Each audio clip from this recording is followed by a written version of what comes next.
Namaskar. Welcome to Vision Asia Voice of Community. I'm Ashok Vyas, and this weekly edition of Vision of Asia brings for you today a conversation with Counsel General Sandeep Chakravarti, a take on H1B Visa restrictions by Padma Shri Dr. Sudhir Parikh, that developing situation with the presidential decision. We'll also have Dr. Kamal Kalsi from New Jersey talking to us about updates related to COVID-19 reopening measures. And then Telugu Fine Arts Society and Lions Club also acted with compassion and distributed free grocery. A report from Edison on that. Executive Director of ACLU New Jersey, Amol Sinha, talks to us about systematic racism and Supreme Court's DACA ruling. All that, and also interview with Maneesha Kelkar of New Jersey Immigrant Alliance, again related to DACA ruling. Story is waiting for you right after this short break. Stay with us.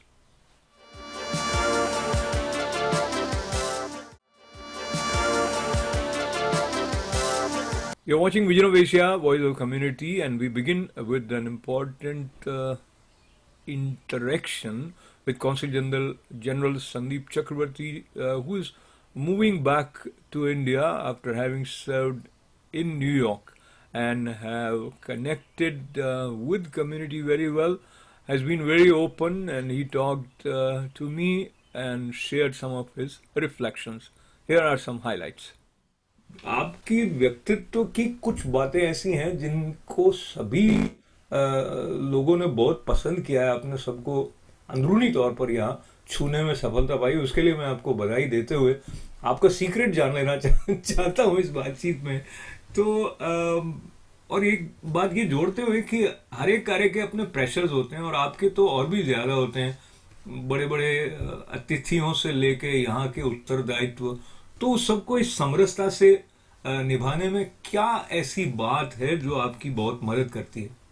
धन्यवाद। ये आपने जो एक मेरे व्यक्तित्व का मूल्यांकन किया, एक पॉजिटिव मूल्यांकन किया, उसके लिए मैं आपका आभारी हूँ। देखिए, मेरा ये समझना है कि आदमी अगर जो है, जो उसका चरित्र है या उसका स्वभाव है, वो एक जैसा अगर रहे हर समय, बहुरूपिया ना बने। जैसे वो अपने अपने आप को दूसरों के प्रति देखता है या उनका जो स्वभाव उनके परिवार के साथ है, धर्मपत्नी के साथ है, बच्चों के साथ है, वैसा ही बाहर होना चाहिए। मुझे ये मेरा ये मानना है। तो आदमी को फिर पढ़ने में सुविधा होती है, वो दूसरों से जो रिलेट करता है उसमें सुविधा होती है, दूसरे लोगों को भी ना कि उस आदमी से रिलेट करने में सुविधा होती है। नहीं तो जो बड़े अनप्रेडिक्टेबल पर्सनैलिटीज़ होते हैं ना, वो मुझे खुद पसंद भी नहीं है और उनसे लोग फिर समझ नहीं आते कि मैं आज ये तो अच्छे मूड में है, कल खराब मूड में। कंसिस्टेंसी एंड प्रेडिक्टेबिलिटी मुझे लगता है is more good for organizations and good for success of any person. तो मैंने वो कोशिश करी है। कितना मैं सफल हुआ हूँ वो मैं नहीं जानता, बट मैं सबसे एक तरीके का व्यवहार करने की कोशिश करता हूँ। अनप्रेडिक्टेबल नहीं होता हूँ। अगर मेरे मन में कुछ है तो मैं वो जुबान पे लाने की कोशिश करता हूँ, दिल में नहीं रखता। तो I think that has been my attempt. I don't know how successful I have been, but I think that also is also मैंने आपको इससे पहले जब हम वार्तालाप कर रहे थे, मैंने आपको बताया कि जो ऑफिस होता है ना, वो उसमें हम ज्यादा समय बिताते हैं। तो ऑफिस के काम को ना पैशन के साथ और हमारा कर्म समझ के करना चाहिए। और किसी ने एक बात बहुत खूबी से कही कि कार्यकर्ता वही होता है जिसका कार्य दिखे, कर्ता ना दिखे। तो कार्य को करने दीजिए, और कर्ता अगर पीछे रहे और कार्य आगे रहे तो फिर वो जो मुझे लगता है सफलता का कुंजी बन जाता है। मेरा ये मानना है। तो अगर मैं उसमें सफल हुआ हूँ, लोगों का आभारी हूँ। और दो देखिए, सक्सेस में 3 फैक्टर्स होते हैं। एक तो इंडिविजुअल, एक है उसके पीछे जो टीम, और दूसरा जिनके साथ वो काम कर रहा है। तो अगर हम आपके साथ या कम्युनिटी के साथ या जो हमारे क्लाइंट्स हैं जिनको हम सर्व करते हैं, वो उनसे सहयोग मिला है, तो हम सफल हुए हैं। मेरी टीम बहुत अच्छी है, हमारे डिप्टी कॉन्सुल जनरल, हमारे कॉन्सुल्स, हमारे बाकी स्टाफ, एक बहुत ही उत्तम टीम मुझे यहाँ न्यूयॉर्क में मिला है और उसके लिए मैं आभारी हूँ। और मैं तो एक कड़ी था, मैंने फंक्शन करने की कोशिश करी है उस कड़ी में, और अगर सफलता मिली है तो उसका आभार बहुत लोगों को जाता है। अगर मैं खुद सारा श्रेय ले लूं तो मुझे लगता है वो अन्याय होगा। चलिए, तो आपके साथ ये श्रेय हम भी लेते हैं, अपने बाकी जो कम्युनिटी मेंबर्स हैं उनके साथ भी बांटते हैं।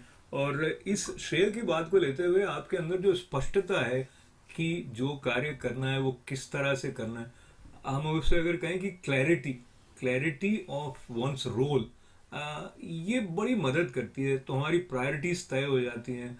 वरना कई बार हम कर कुछ रहे होते हैं, हमारी अपेक्षा कुछ और होती है।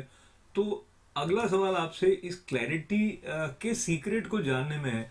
आपको लगता है आपके माता पिता से वो क्लैरिटी आपको मिली, आपके किसी शिक्षक की बात ने आपको अंदर तक कुछ स्पष्टता दी?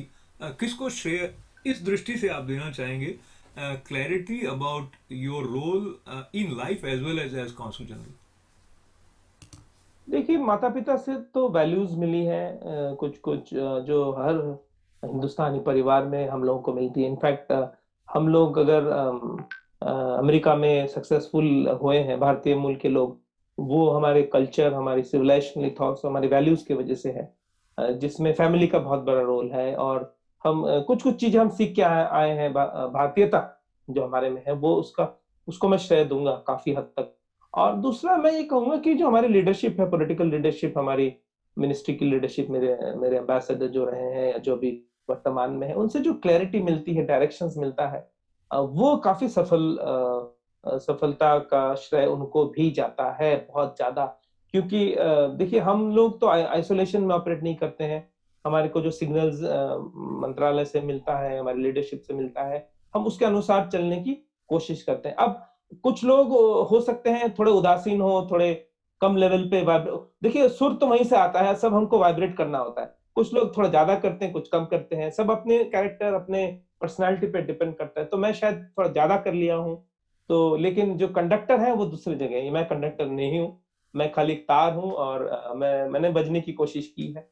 तो उसमें कई फैक्टर्स हैं और कई लोग कंडक्टर हैं, कई इसमें इंस्ट्रूमेंट्स हैं, और जब सब अच्छे से बजे तो ही सिम्फनी उसमें से सुर निकलता है। तो बेसुरे होने का खतरा बहुत ज़्यादा हाँ। होता है, बट इसमें हम लोग सुर में बज पाए, ये मेरा सौभाग्य है। लेकिन मैं अपने परिवार को भी श्रेय दूँगा। मेरे मेरे मेरी जो धर्मपत्नी है डॉक्टर तरुणा चक्रवर्ती, उन्होंने काफ़ी सपोर्ट करा है।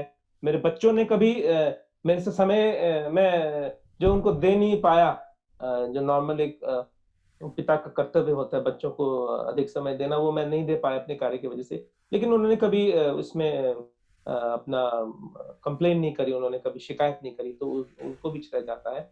और मुझे अच्छा टीम मिला है यहाँ पे कॉन्सुलेट में, उनको बहुत बड़ा श्रेय जाता है। और कम्युनिटी से भी मैं फीडबैक लिया हूँ। मीडिया को श्रेय जाता है, आप उसमें हैं, आपसे मैंने कई बार वार्तालाप की, कई बार हम लोगों के बातचीत हुई है, इनफॉर्मली एंड फॉर्मली। तो मैं उन सिग्नल्स को रीड करने की कोशिश किया हूँ और अकॉर्डिंगली मैंने अपने काम को मॉडरेट करने की कोशिश की है। तो ये किसी पे कहना बड़ा मुश्किल है। मुझे लगता है कि कई लोगों का उसमें एक अच्छा भारतीय व्यंजन की तरह है, उसमें कई मसाले पड़ते हैं।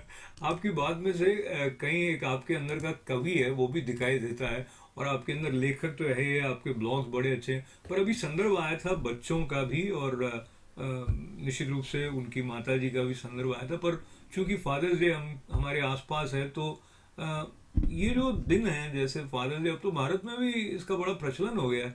तो आपका अपना कुछ पारिवारिक फादर्स डे को लेके कोई ट्रेडिशन जैसा है क्या, और क्या सिग्निफिकेंस मानते हैं आप फादर्स डे का? देखिए, ये सब तो जब हम हमारे पिताजी इस दुनिया में मौजूद थे तब तो था नहीं फादर्स डे, तो जी उस जी। तरीके से हमने सन टू फादर का डे उस तरह से मनाया नहीं। तो अभी तो उपभोग करने का समय आया है, में हमारे बच्चे मनाते हैं। इस साल तो फादर्स डे पे हम योगा करेंगे, इंटरनेशनल डे ऑफ योगा है। तो इस बार हमने परिवार के साथ योगा करके फादर्स डे मनाने का हमने ठाना है. President Trump's decision related to restriction on H1B visa is going to affect many individuals and companies alike. How it is going to play out for President Trump in the upcoming election, that insight with Padma Shri Dr. Sudhir Parikh. As we move towards another cause of concern these days that relates to the new order by President Trump with respect to restricting certain visas, including H1B visa, and also preventing the process of green card from those who are H1B holders. And it has caused some transitional additional problems for many people of Indian origin in America also. You want to say something about it? Yeah, well, it's as far as we are concerned, as our ethnic group is concerned, Indian American or even Asian American or anybody who is not American, it's a very, very sad news. And this will affect or disturb a lot of people's lives. For example, if someone, doctor who got the residency here on H1B visa and waiting to start the residency in next week, July 1st, now what he does, his thing is in the limbo now, because he's still in India, he's not come here, and even if he comes here, he hasn't started a residency, so there's a lot of uncertainty. That's why our newspaper yesterday, in Desi Talk, we did an excellent cover story about this H1B visa, what's its implication, and what person having H1B visa should do or can do. So I think it's unfortunate thing for our brothers and sisters from India. But if you look at the American point of view, because in America right now there are 1.5 million people are unemployed. So for their point of view, this is probably, they welcome this Trump's decision because they have less competition to getting the job, particularly those IT job or any job which H1B visas are employed. So it's a kind of catch-22 who you are talking to. You are talking to the American here, or you are talking to nationalist here, or you are talking to economist here, as compared to what you are talking to our brothers and sisters who are coming from India or who are already here. I don't think who are already here will affect anything except their conversion from the H1B to green card will be delayed a little bit. And that's one of the casualty of this pandemic. So in this context, let me bring to your attention news that was published in Times of India referring to one Indian American lady. She went to India because she lost her mother, and then this order was passed. Probably it has one directive which prevents, if you are on certain category of visa, to come back to America. So she has to wait till December and stay in India, stay put to her kids are here. So there are many such cases. Yes, there are so many. As I told you, that there are so many doctors are going to start their residency in July 1st, next week. And those who are on H1B visa and got the residency, right, they all are in the limbo right now. So there are a lot of casualties about this thing, no? Or even those who went back to India for any other social reason or personal reason, they will have a hard time to come back. And obviously, there are a lot of people are like that. They got stranded there, and now even US government is trying to stop this airlifting by government of India of Indian citizens from here. You know that, because they think that the charter flights are not playing the fair, does not observe fair rules and regulations here. I mean, in flying in the USA. I mean, from the trade so point. I think, from the trade point of view, commercially. Not only commercially, commercial point of view, and as well as they have to follow certain rules and regulations, and which probably we are not following it. So that's what government is saying. So they may stop all this airlifting too. The one still waiting to get airlifted from here. And same thing, there's some US citizen, OCI people, those who are who are stranded outside USA, will have problem getting in because Absolutely. all these rules and regulation.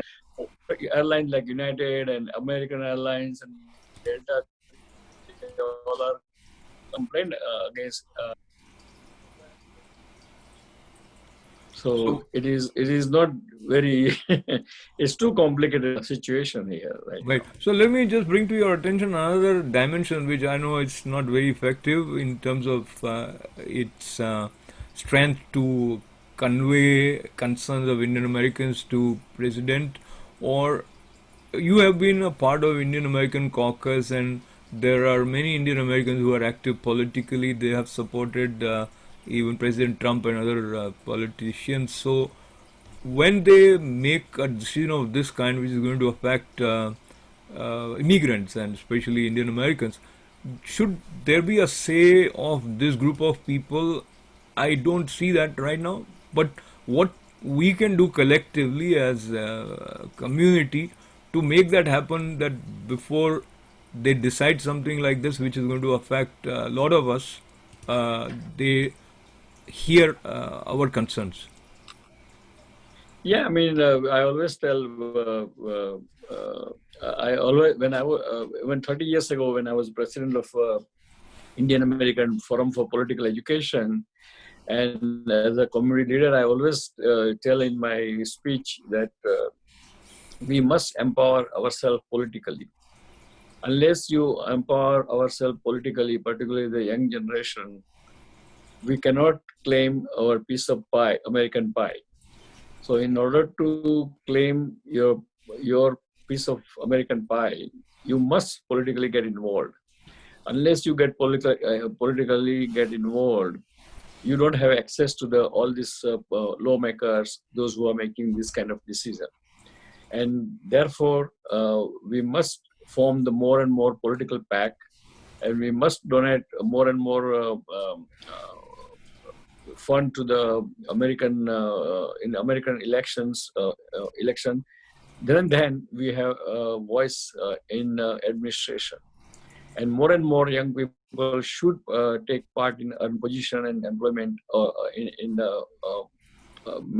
on Capitol Hills as a assistant to senators or congressmen, and then they will have more say in it. Our point of view. So. Unless there is a political involvement, we cannot just be happy that, oh, my business is doing good, so I don't need to be part of the political involvement. That doesn't work in any country, particularly in the democratic country. Absolutely. I think these are words full of wisdom. And last question also relates to what you just said. This is a year of presidential election, a very important year. Now, every decision taken by a president has some political ramifications.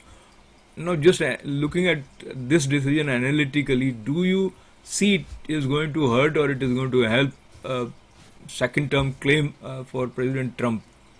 Which one? Which decision? The decision that we just talked about, H1B. H1B? Yeah. H1B visa? I think probably if you look very fair-minded, it will help him, because see, the 40% of his solid base, which is Republican base, will love it, because just like Mexican border, on that issue he won probably a lot of votes in last election, right? So this is a kind of even though we don't agree as a Indian American, it's kind of nationalist decision. Which the local people will love it. Number two, even Democrat may like it, because the young Democrat, those who are looking for job, they can see that by this decision they have better chance of getting the employment than before. So overall, I think probably it's a plus towards his re-election, and that's why I think he did it.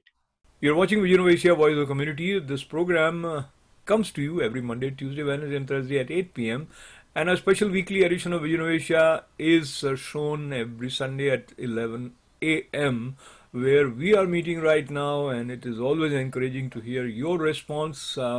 It is your love and support that keeps us going. So keep that spirit and momentum. Appreciate your being with us. Stay with us. We'll be right back after these short messages.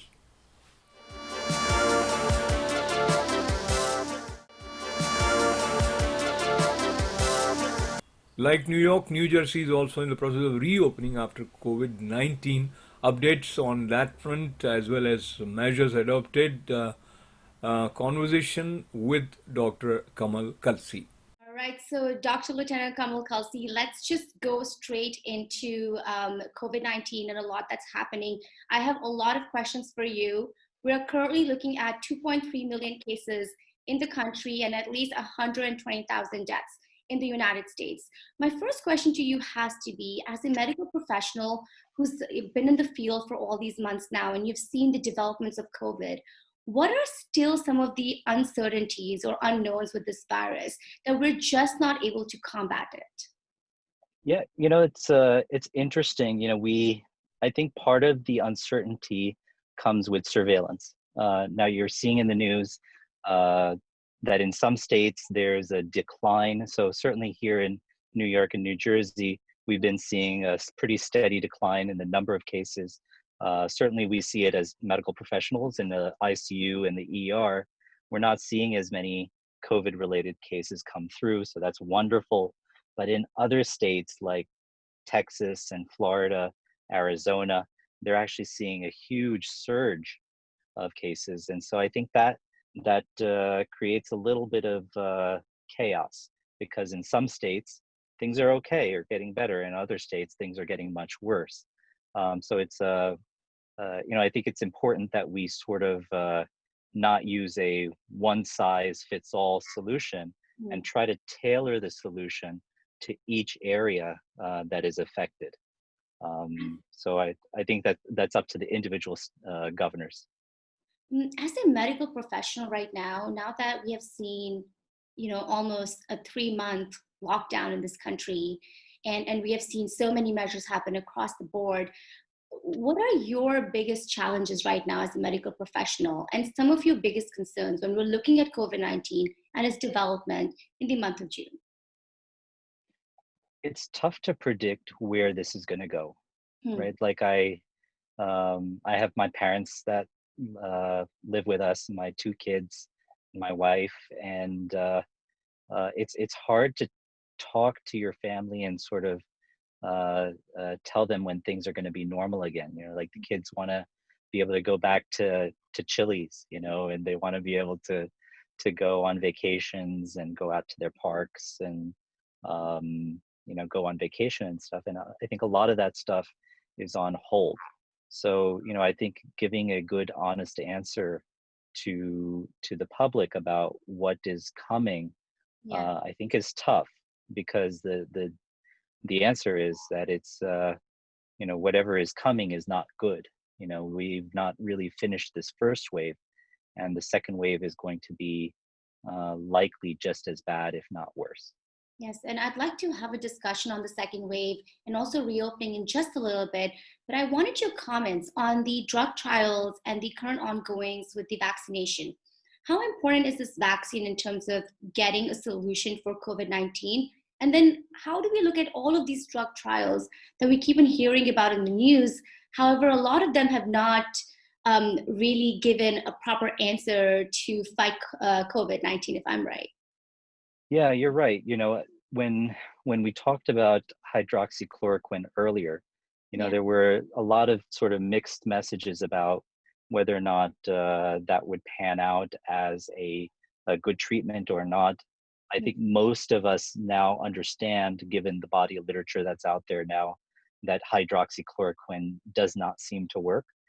There was a very, very good study done by the VA that shows that it can cause arrhythmias and other complications, but it doesn't really actually help anybody with COVID infection. So I think hydroxychloroquine as a treatment of choice or an agent of treatment is out, but there is a few other medications that are being looked at, and I think the research there is still sort of ongoing. So I can't really comment on that, but you know, right now, really the only weapon we have in our arsenal against this is social distancing and quarantine. You know, it's worked in previous epidemics, and it's worked now too. You know, to a lesser degree. We just have to come together as a community and wear masks, not just for ourselves but for other people. You know, when you get into a car, there is an expectation that you're gonna wear a seatbelt. You know, and that there's that same expectation. If you're out in public, you should be wearing a mask because it is the socially appropriate thing to do. This is not political. This is just science. Definitely, it is science, and that is why it's so important to understand what is happening. I want to reflect upon reopening because we have a lot of questions here that have come to ITV Gold as well. Do you medically suggest reopening is a smart idea? And when we're looking at reopening, is it safe for public to go into places such as the subway, the restaurants, salons, stores, and others? We're trying to figure out what is, you know, a safety precautionary measure here. Yeah, you know, again, I think it goes back to each state, and depending on what their levels of infection are. You know, in areas where they have not seen any cases, you know, sort of like, let's say, rural parts of the Midwest where they don't have a ton of cases, you know, I think you could probably start to reopen a lot of those public areas safely. But it's going to take an individual personalized approach for each of those areas. And I think it can be done responsibly, and I think it should be done. But mass gatherings are very, very problematic. So if you're going to say, hey, I'm going to do a 10,000 person indoor rally, I think that's a big mistake, you know, because that's a very, very high possibility of passing infection to the other people there. And that the same goes for, you know, large indoor parties, you know, where you're going to have, you know, a few hundred people in an enclosed area. The likelihood of transmission in those types of spaces is much, much higher than if you were to just open up a restaurant for outdoor seating, for example. So, but when you're looking at states, and I want to discuss some of these states with you real quick here. When we're looking at the states of New Jersey or New York, who have really sort of now contained the virus and are reopening, would you suggest people to go out and go to these outdoor dining experiences outside the restaurants, or would you still suggest that people stay inside as much as possible? So I'll talk a little bit about Jersey because that's where I live. You know, I think if you go to Hoboken, where my buddy Mayor Ravi Balla is sort of leading the charge, you know, they've opened up all these extra seating areas outside all of the restaurants, and I feel we can do that safely. You know, when I go there, I don't feel like I'm at risk because I think they've done it responsibly. Now, so I think Governor Murphy, Attorney General Garwal, they've all sort of taken charge of the situation, and I think in certain parts of southern New Jersey, there were areas that started to open up a little too quickly and too aggressively. And in the public's interest, they stepped in and they said, look, this is too much too soon.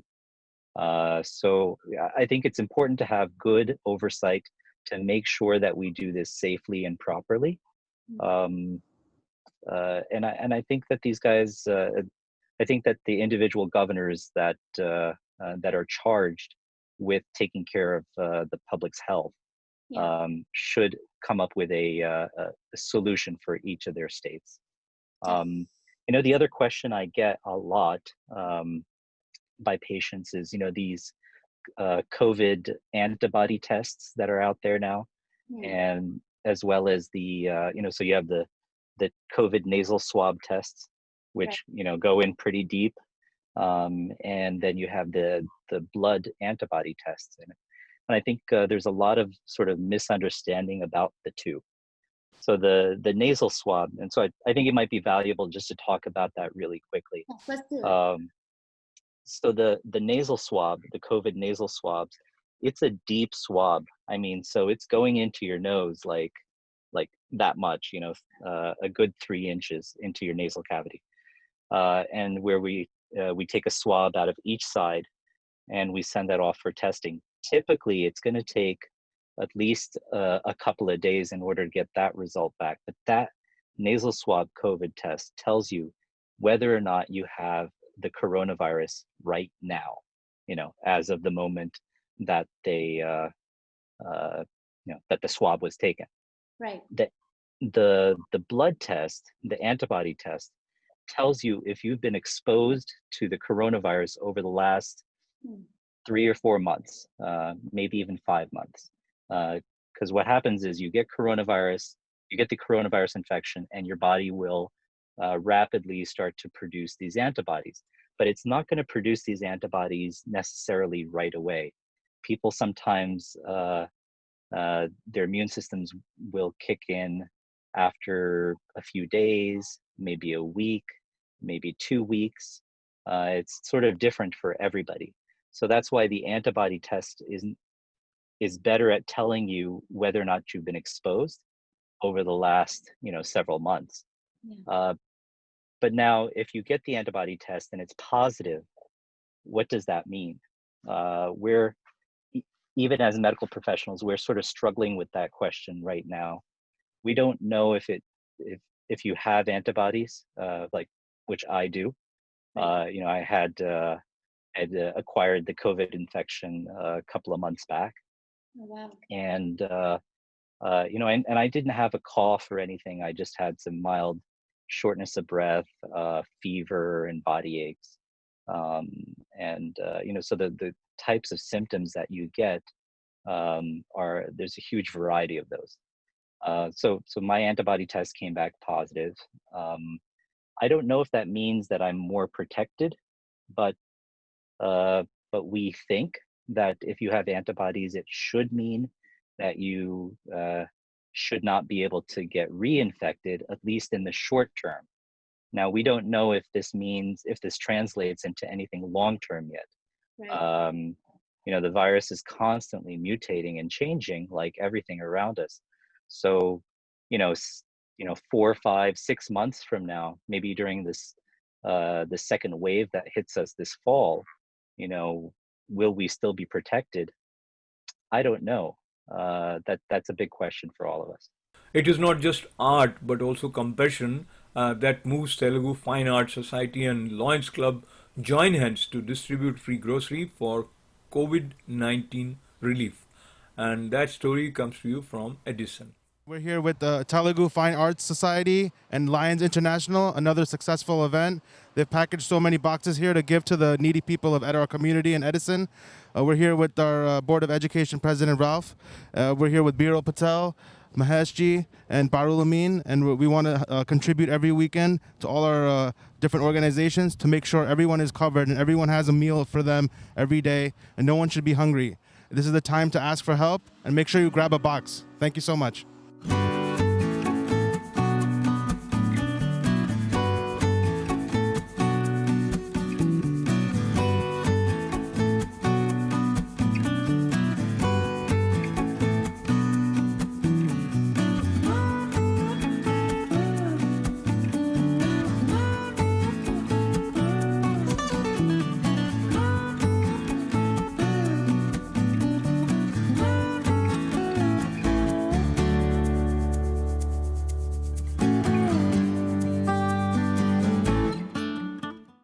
On behalf of the Board of Education and the entire community, I would like to thank the Lions Club and everyone here today on feeding our community.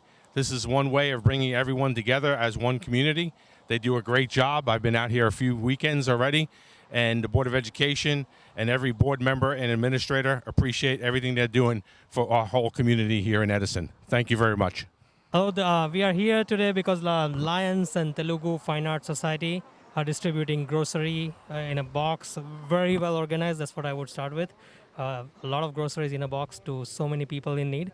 One thing I would say is Lions have been doing this generous efforts. Lions have been doing these efforts from few months now.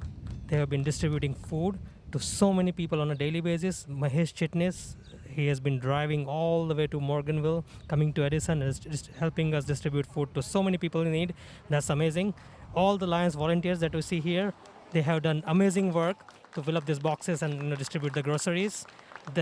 Everything that Lions have been doing for this pandemic is truly inspirational. Thank you so much to Lions and Telugu Fine Arts Society, and thank you so much everyone who has came here to help the community in need.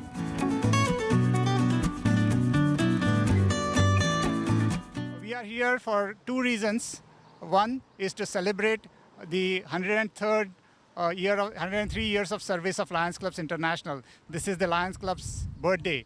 And our collaboration with the Telugu Fine Arts Society, who is involved into the community service beyond just the fine arts. So they've supported us today to bring in groceries, pack them, and distribute them to the needy who are really suffering during this COVID epidemic.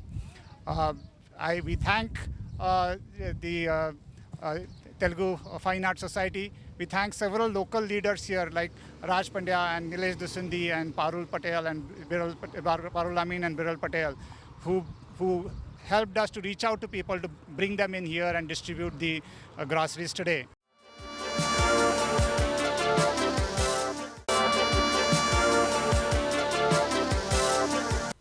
The recent Black Lives Matter movement, as well as DACA ruling of Supreme Court, has brought the issue of systematic racism on the forefront.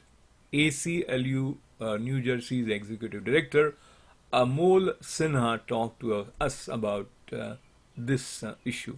Here are some highlights.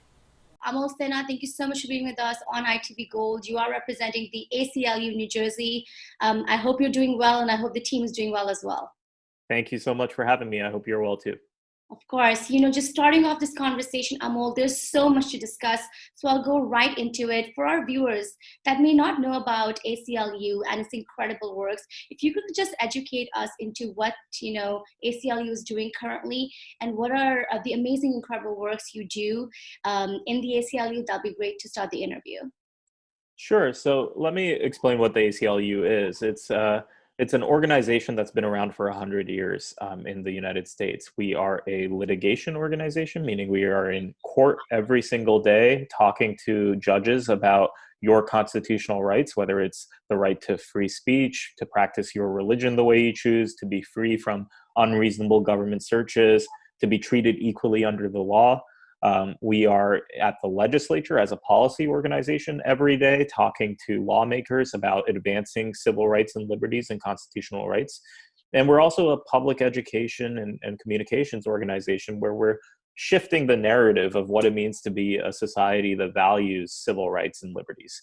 So we have been advocating for racial justice for 100 years. We've been talking about police reform and immigrants' rights, LGBTQ rights, and making sure that these sort of ideas that are embedded in the Constitution of equality and justice for all, that those are not just ideas, but actually, become reality for as many New Jerseyans and as many people in the United States as possible. Let's talk about the issues and let's dig right into it, Amol, because there has been such a huge nationwide demonstration since the death of George Floyd. A huge conversation on systemic racism has come about. A huge demand there is for change in the police departments. What has been ACLU New Jersey's stand on this entire case? It's almost been a month now. And at the same time, what are these changes that we need in our legislature or in our system itself to actually make room for minority communities and their rights? So, first of all, the death of George Floyd was incredibly tragic. I mean, he was killed by a police officer, and police are designed to protect and serve all communities. But in this case, and in so many other cases, they are life-threatening rather than life-saving.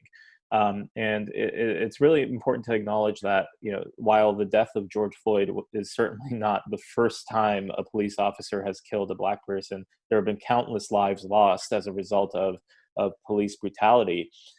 It is a movement that feels a little bit different in this moment. It feels like there is more sustained activity towards progress. It seems like there are lawmakers and legislators heeding the call for change in meaningful ways. Hopefully, this is something that will last and sustain us and really change what it is that policing looks like in the United States.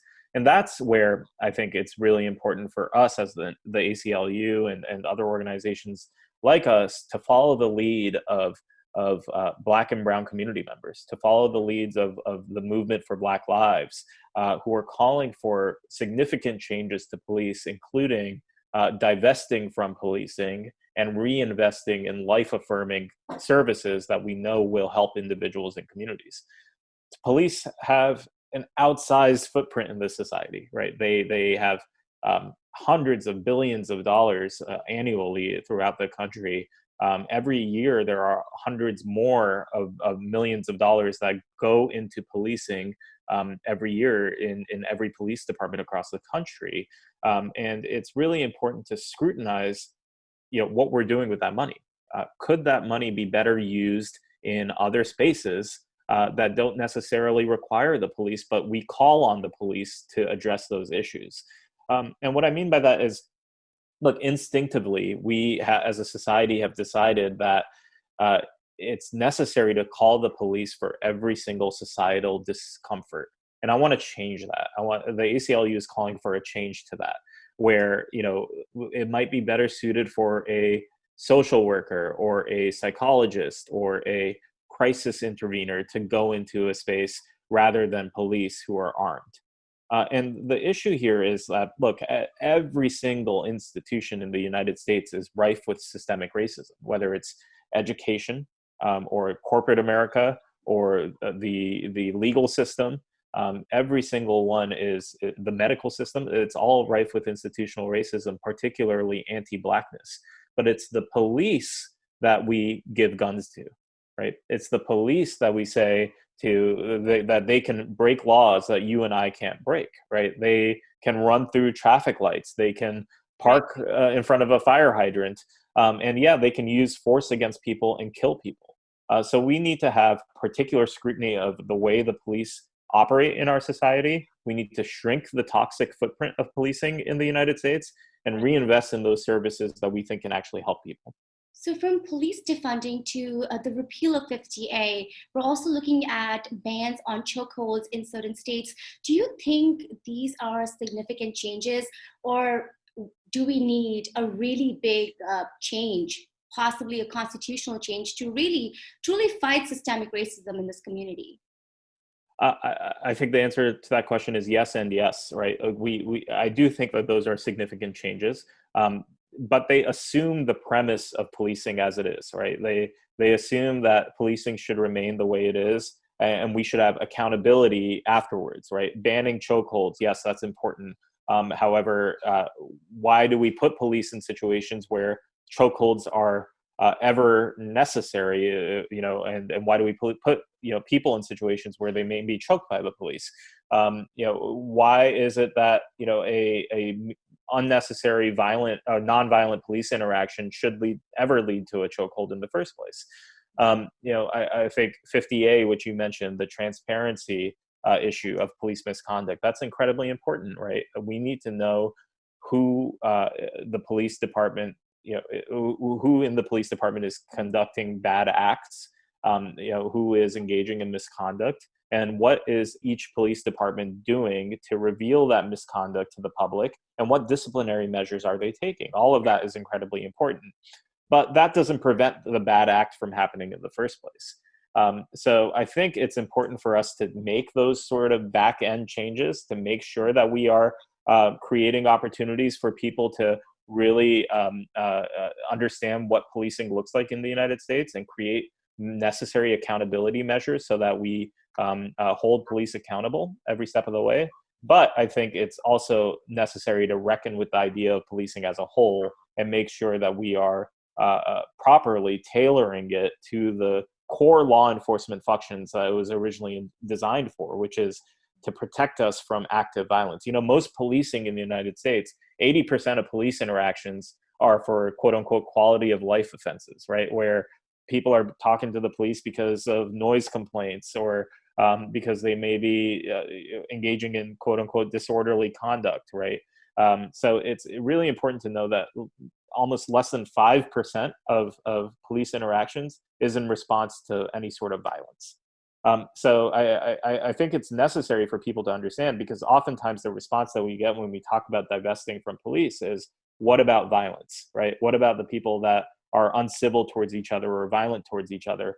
Yeah, of course, we're going to need people to intervene in those moments. But 95% of the time, we're talking about situations that occur without a hitch, that have no violence attached to them, and where people are just trying to go about their lives and their days, but they escalate because of the presence of police. And now, time for a very special conversation with Maneesha Kelkar, who works with passion, and she's a part of New Jersey Immigrant Alliance. How DACA ruling is drawing attention, and indeed it is an important decision, important ruling by Supreme Court. Maneesha, talk to us about the related impact of this decision. Just beginning this interview, for our viewers who may not know about the Alliance for Immigrant Justice, give us a little insight into what the Alliance has been doing. And in terms of your programs, how have they been running? Right. So the New Jersey Alliance for Immigrant Justice, and we'll call it the Alliance for short, is a coalition of 40 member organizations of all stripes. The goal is that the common point is immigration. So these organizations could be community-based organizations, direct service organizations. We have labor groups. We have a lot of religious groups.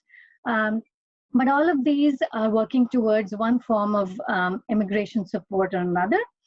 And at the Alliance, all these organizations come together and we get together to help or to support the passing of legislation that is immigrant friendly. Very nice.